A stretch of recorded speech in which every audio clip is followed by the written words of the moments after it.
Maraming salamat po, Ama, sa patuloy na biyayang pinagkakaloob po sa amin. Basbasan po ito in Jesus' name.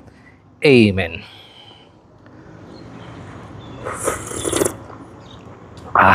Napakalasa po ng sabaw. Tinolang palakang bukid sa talbos po ng ampalaya. Kung nakakasubaybay ka nga sa upload ko, ito po yung pinahulaan ko kanina nung nag-live ako.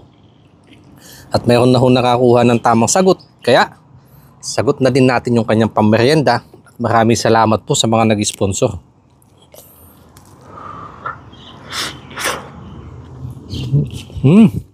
Grabe. Napakalasa po ng sabaw.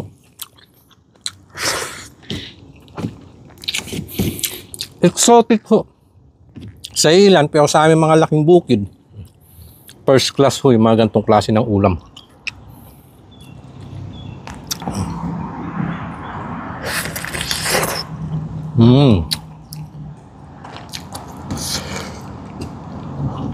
Napakalasa.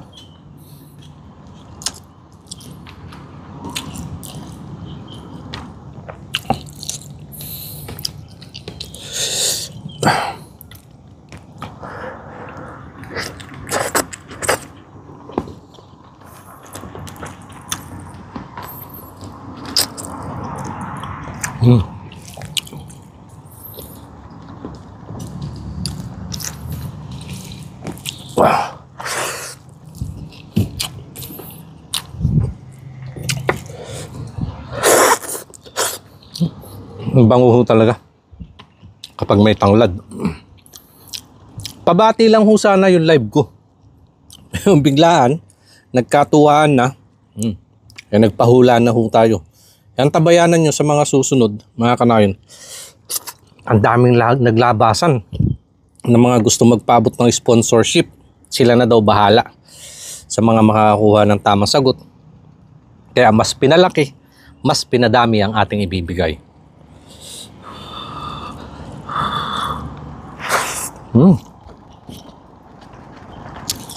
Nabitin pa nga sila, gusto pa nilang magpahula pa daw ako ng mga gantong putahe, yung mga minumukbang ko nga, mapagkain bukid.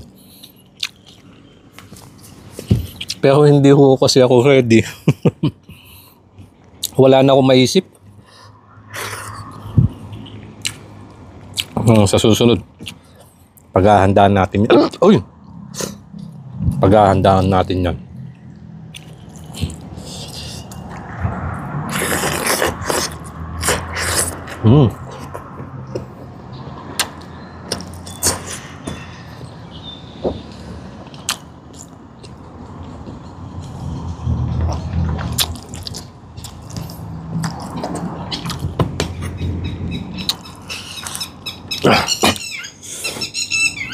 Medyo mainit pa nga lang po, kahango.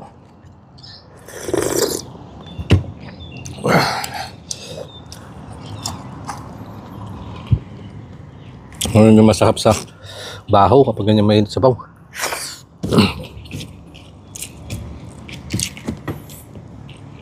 Lalo na ho ngayon, magtatag-ulan ay. Labasan na naman to.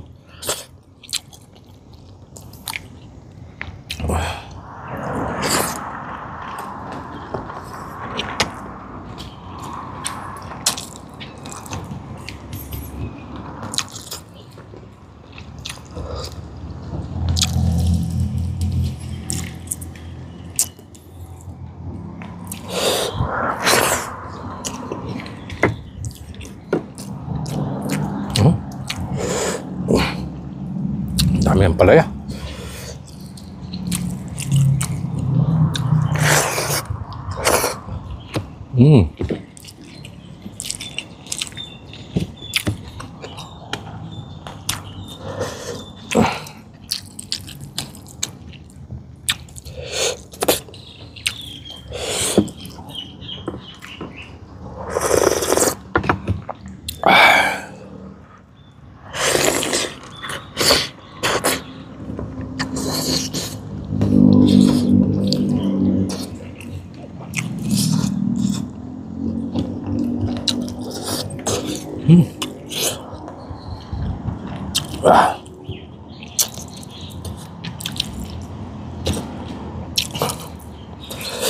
Ang init pa nung sabaw, yung katas niya sa loob.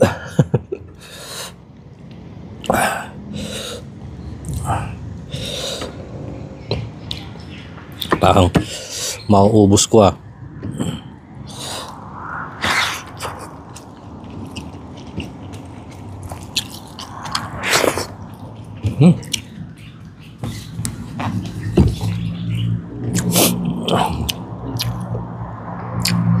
Natitira ko naman po yung 3 piraso. Kakauhunan linggo ngayon. Para meron naman akong pampaki sa akin pampainit mamaya. Sabi. Napakasarap.